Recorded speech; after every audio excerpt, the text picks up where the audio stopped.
Hello बच्चों, आज हम सभी 50 वैसे प्रश्नों को देखेंगे जो हमारे व्याकरण की दृष्टि से बहुत ही इंपॉर्टेंट है। तो सबसे पहला प्रश्न ये है कि हिंदी भाषा की लिपि है, ठीक है। आपको 4 ऑप्शंस दिए हुए हैं, आपको इन्हीं में से एक पर निशान लगाने हैं। तो हिंदी भाषा की जो लिपि है वह देवनागरी लिपि है, ठीक है। ये हमेशा याद रखें। दूसरा प्रश्न है कि गुस्सा पीना मुहावरे का अर्थ क्या है। तो गुस्सा पीना मुहावरे का जो अर्थ होता है वो होता है क्रोध को दबाना, ठीक है ना। तीसरा प्रश्न है कि बड़े ई ये जो वर्ण है ये इन चारों में से कौन सा वर्ण के अंतर्गत आता है। तो ह्रस्व स्वर, दीर्घ स्वर, अंतस्थ व्यंजन, उष्म व्यंजन, ठीक। तो पहले तो ये व्यंजन तो है नहीं, है ना। अब ह्रस्व स्वर और दीर्घ स्वर में आप देखेंगे तो ये बड़ी ई है, इसलिए आप दीर्घ स्वर पर निशान लगाएंगे, ठीक है। नंबर 4 है कि विशेषण के कितने भेद होते हैं, ठीक है। तो विशेषण के 4 भेद होते हैं मुख्य रूप से, ठीक है। एक परिमाणवाचक, एक गुणवाचक, एक संकेतवाचक होता है, ठीक है। और एक आप कह सकते हैं कि संख्यावाचक, ठीक है ना। अब हम 5वें प्रश्न की ओर चलते हैं। मीरा को गंदगी से बहुत घृणा है, इस वाक्य में से किस कारक की विभक्ति है, ठीक है। तो इस वाक्य में जो से है, कर्ता ने कर्म को कर्ण से, यानी कि ये जो आपका ए नंबर जो है आपका करेक्ट आंसर हो जाएगा, ठीक है। उत्पत्ति की दृष्टि से शब्दों के कितने भेद होते हैं। तो उत्पत्ति की जो दृष्टि से शब्द के जो भेद होते हैं वो 4 होते हैं। जैसे आपने पढ़ा होगा देशज, विदेशज, तत्सम, तद्भव, इन सबका नाम आपने जरूर सुना होगा। उन्हीं चारों की बात हो रही है, ठीक है। अब नंबर 7 है कि अभाव में कौन सा उपसर्ग है। कभी भी आप उपसर्ग देखिए तो शब्द के शुरू में देख लीजिए, ठीक है ना। तो आपने उपसर्ग पढ़ा होगा प्र, प्रा, अप, सप, अप, अनु, अव, निर, निस, ये सब जितने भी हैं ये उपसर्ग है, ठीक है। तो ये जो अभाव में जो उपसर्ग हो जाएगा अ हो जाएगा, ठीक है। वास्तविक में कौन सा प्रत्यय है। तो प्रत्यय जो होता है आपको अंत में देखना होता है। जो वो आप वास्तविक बोलते हो तो आपके अंत में इस शब्द के अंत में इक आता है, ठीक है। इसलिए आप सी पर निशान लगा देंगे। पर्वत का पर्यायवाची होगा, तो पर्वत का जो पर्यायवाची होगा वो शैल होगा, ठीक है। गुप्त का विलोम क्या होगा। तो गुप्त का जो विलोम होता है वो होता है प्रकट, यानी गुप्त यानी होता है मतलब कि रहस्यमय ढंग से वो छिपा हुआ है, ठीक है ना। तो आपको प्रकट करना है, यानी कि स्पष्ट रूप से आपको सामने लाना है, ये उसका उल्टा हो जाएगा, ठीक है। अब है प्रत्येक का संधि विच्छेद। तो ये 4 ऑप्शंस दिए हुए हैं, इसमें सही जो है वो डी नंबर है, क्योंकि प्रति प्लस एक या एक यड़ संधि है, ठीक है ना। तो इसमें क्या होता है कि ई के बाद जब अपने से कोई भिन्न स्वर आता है तो ई का जो होता है वो य हो जाता है, ठीक है ना। और यहाँ पर आप देखेंगे कि ए है, इसीलिए य में ए का मात्रा लग जाएगा तो ये हो जाएगा। इस तरह से ये बना है प्रत्येक, ठीक है ना। चलिए, तो ये याद रखें कि ये एक यड़ संधि है। प्रति प्लस एक से क्या बनता है प्रत्येक। धनहीन, धनहीन में कौन सा समास है ये आपसे पूछा है, ठीक है।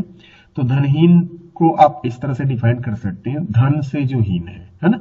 तो जब भी कारक चिन्ह आ जाते हैं तो समझ जाना है कि वो तत्पुरुष समास है। जैसे धन से हीन से आया है ना, इसलिए आप समझ जाइए तत्पुरुष समास है, ठीक है। चलिए, 13 नंबर सवाल है कवि का स्त्रीलिंग रूप क्या होगा। तो ये बहुत बार एग्जाम में आया हुआ है प्रश्न, है ना। तो कवि का जो स्त्रीलिंग रूप होगा वो होगा कवित्री, यानी ए नंबर करेक्ट है। आपको ये सब एक जैसा लगता है कवित्री, लेकिन ये आपका करेक्ट आंसर ए होगा, ठीक है। सभ्य का विलोम क्या होगा। विलोम का मतलब भी आप समझ रहे होंगे कि विपरीतार्थक यानी उल्टा होता है। तो सभ्य का सीधी सी बात है कि असभ्य होगा। चारों ऑप्शंस पढ़ लीजिए, देख लीजिए, ठीक है। आम का पर्यायवाची होगा, तो आम का जो पर्यायवाची होगा वो होगा आम्र होगा, ठीक है। अनुराग, अनुराग में कौन सा उपसर्ग है, ये 16 नंबर की हम बात करते हैं। अनुराग में कौन सा उपसर्ग है, मैंने बताया ना आपको, उपसर्ग अगर आपको देखना है तो शुरू में देख लीजिए। तो यहाँ पर अनु है, ठीक है, ए नंबर हो जाएगा। लंबोदर कौन सा समास है, ठीक है। तो लंबोदर जो समास है वो है बहुव्रीहि। ऐसा क्यों।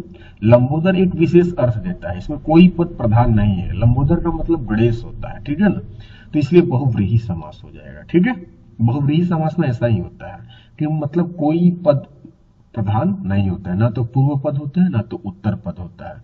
ठीक है, चलिए 18 की बात हम कर रहे हैं। यदि ए के बाद कोई भी भिन्न स्वर आए तो एक इसमें परिवर्तित हो जाता है। ठीक, आपने पढ़ा होगा कि ए के बाद अपने से जब कोई भिन्न स्वर आता है, आपने इस तरह से पढ़ा होगा ए, है ना। अगर ए के बाद अपने से कोई भिन्न आता है तो ए का आय हो जाता है। ठीक, आय का क्या हो जाता है, आय का आय हो जाता है। इसी तरह से आपने पढ़ा होगा ओ का, कि ओ के बाद अपने से कोई भिन्न स्वर आए तो औ हो जाता है, और आओ के बाद अपने से कोई भिन्न स्वर आए तो क्या हो जाता है, आओ हो जाता है। ठीक है ना, तो ये जो आपका करेक्ट आंसर है वो बी नंबर है। क्लियर, अय हो जाएगा। मनुष्य कौन सी संज्ञा है, तो सीधी सी बात है कि मनुष्य से मनुष्य जाति का बोध होता है, तो ए नंबर हो जाएगा, है ना।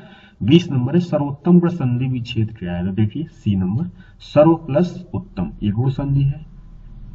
ठीक है, सर्व प्लस उत्तम।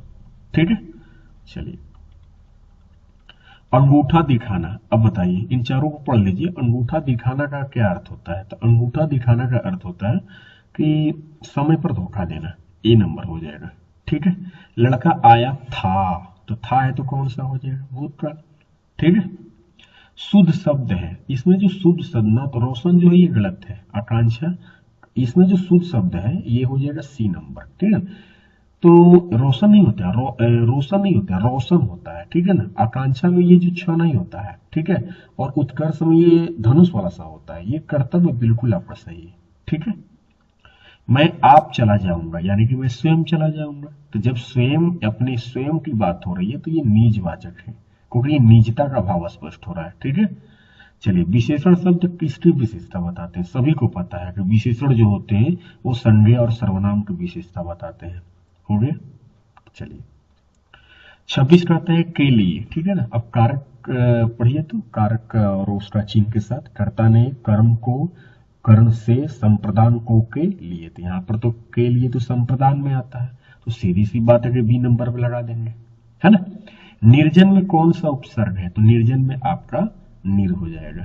ठीक है, चलिए प्रत्यय कितने भेद होते हैं, तो प्रत्यय दो प्रकार के होते हैं। ठीक है, एक होता है कृत प्रत्यय और दूसरा होता है तद्धित प्रत्यय। ठीक है, लिंग की दृष्टि से दही क्या है, तो दही खट्टा होता है, यानी कि दही जो है पुल्लिंग शब्द है। ठीक है, जहां दोनों पद प्रधान हो, सीधी सी बात है, आपने समास जरूर पढ़ा होगा, जहां दोनों पद प्रधान हो तो उस वहां पर जो है द्वंद्व समास की जिक्र करते हैं। ठीक है ना, तो ये द्वंद्व समास सही है। 31 है कि व्यायाम का संधि विच्छेद क्या होगा, तो इसका संधि विच्छेद वी प्लस आयाम होगा, ये भी अड़ संधि है। ठीक है ना, वो ई के बाद अपने से कोई भिन्न स्वर आ जाता है तो ई का य हो जाता है। ठीक है, और यहाँ पर आ की मात्रा है तो य में आ की मात्रा जब जोड़ देंगे तो या हो जाएगा, और यहाँ पर भी याम है तो याम यहाँ पर भी लगा देंगे, और आप शुरू में देख लीजिए कि ये व जो है ये आधा हो जाएगा, तो इस तरह से व्यायाम बन जाएगा, है ना। तो ये बी नंबर करेक्ट है आपका। चलिए अब हम 32 की बात करते हैं। राजदूत में कौन सा समाज है, समास है। ठीक है ना, राजदूत का मतलब होता है राजा का दूत। ठीक है ना, तो यहाँ पर का आ गया तो तत्पुरुष समास हो जाएगा। ठीक है, जब भी कारक चिन्ह आ जाता है एकदम आंख मूंद कर, ठीक है ना, आप तत्पुरुष पर लगा दीजिए। ठीक है, चलिए 33 नंबर, कौन सा शब्द बहुवचन है, देखिए इसमें जो बहुवचन है ना, ये आपका प्राण जो शब्द है ना, ये बहुवचन शब्द है। ठीक है, आप भी चेक कर लीजिएगा कि प्राण कौन सा शब्द है, प्राण बहुवचन है ना। ये हमको 100% कॉन्फिडेंस है कि प्राण जो है बहुवचन शब्द है। अब बाकी जो है ये एक वचन, जैसे माता होता है तो आपने पढ़ा भी होगा, माता का भी बहुवचन माताएं होता है, हमसे तो बहुवचन पूछा गया ना, तो ये प्राण है। ठीक है, चलिए 34 नंबर, निम्नलिखित में किस वाक्य में अकर्मक क्रिया है, तो देखिए अकर्मक, अकर्मक क्रिया का मतलब जिस क्रिया के साथ कोई कर्म नहीं है, तो ये आपका बी नंबर हो जाएगा, है ना। ज्योति रोती है, यहाँ पर कोई कर्म नहीं है। ठीक है, चलिए तो इस तरह से आपका जो है बी नंबर सही है। जिसे पार करना कठिन है इसे दुर्गम कहते हैं। ठीक है, आप अनेक शब्दों को एक शब्द ही पढ़ा होगा, जिसे पार करना क्या है, कठिन है, उसे हम क्या कहते हैं, दुर्गम कहते हैं। पाप पुण्य, ठीक है ना, तो पाप पुण्य इसमें दोनों पद प्रधान है, पाप भी और पुण्य भी। पीछे ही हम लोग देखे कि जिसमें दोनों पद प्रधान हो उसे हम क्या बोलते हैं, तो द्वंद्व बोलते हैं। सही है ना। महोदय का सही संधि विच्छेद, सीधी सी बात है, बहुत सिंपल सा ये क्वेश्चन है। महा प्लस उदय सब लगा दिए होंगे, ठीक है। साक्षर का संधि विच्छेद स प्लस अक्षर, है ना, और ये दृढ़ संधि है, ठीक है। तो स प्लस अक्षर मिलकर क्या बनते हैं, साक्षर। संधि के कितने भेद होते हैं, तो संधि के जो 3 भेद होते हैं, कौन कौन, जरा आप हमको बता दीजिए। संधि के 3 भेद होते हैं, स्वर संधि, व्यंजन संधि और विसर्ग संधि, ठीक है। अब 40 नंबर, निम्न में शुद्ध शब्द कौन सा है, तो इसमें से शुद्ध शब्द जो है, अगर राजनीति को अगर देखा जाए तो राजनीति ये सी नंबर सही है, क्योंकि राजनीति इस तरह से लिखी जाती है, ठीक है ना।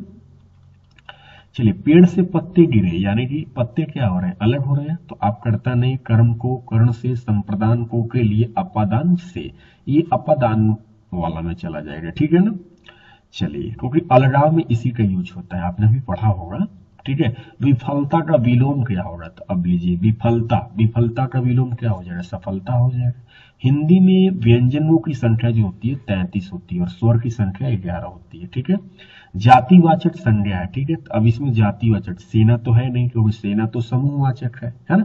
सोना तो द्रव्यवाचक है ना, क्योंकि इसे नापी तोली जाने वाली, आपने ऐसा पढ़ा होगा सब। बुढ़ापा ये तो एक भाववाचक संज्ञा के अंतर्गत आ जाएगी। तो लड़का से तो हम लड़का जाति का बोध हो रहा है ना, इसलिए लड़का जो है जातिवाचक संज्ञा, ठीक है। क का उच्चारण स्थान क्या है, तो ये तो सिंपल सी बात है, कंठ हो जाता है। सर्वनाम है इसमें, तो देखिए, अच्छा तो ये विशेषण है, ये तो नहीं होगा। राधा तो ये संज्ञा है, पढ़ना तो ये तो क्रिया है, तो बताइए ये होगा, है ना। नमस्ते का सही संधि विच्छेद सब जानते होंगे, नमः प्लस ते, ये एक विसर्ग संधि है, ठीक है। कौन सी संधि है, विसर्ग संधि है, ठीक है। चलिए, जिसके आर पार देखा जाता है, जिसके आर पार देखा जाता है उसे हम बोलते हैं पारदर्शी, सही बात है। 49, अगर मगर करना, इसका मतलब होता है बहाने बनाना, ठीक है। पंचवटी में कौन सा समास है, ठीक है। तो पंचवटी जो है, इसमें ये जो शुरू संख्यावाची शब्द आया है, ठीक है। तो संख्यावाची शब्द जब आते हैं तो उसे हम द्विगु के अंतर्गत रख देते हैं। ओके बच्चों, तो आज हमने हिंदी ग्रामर के टोटल 50 क्वेश्चन से पढ़ा, ठीक है। ठीक है, अगले वीडियो में हम मिलेंगे, धन्यवाद।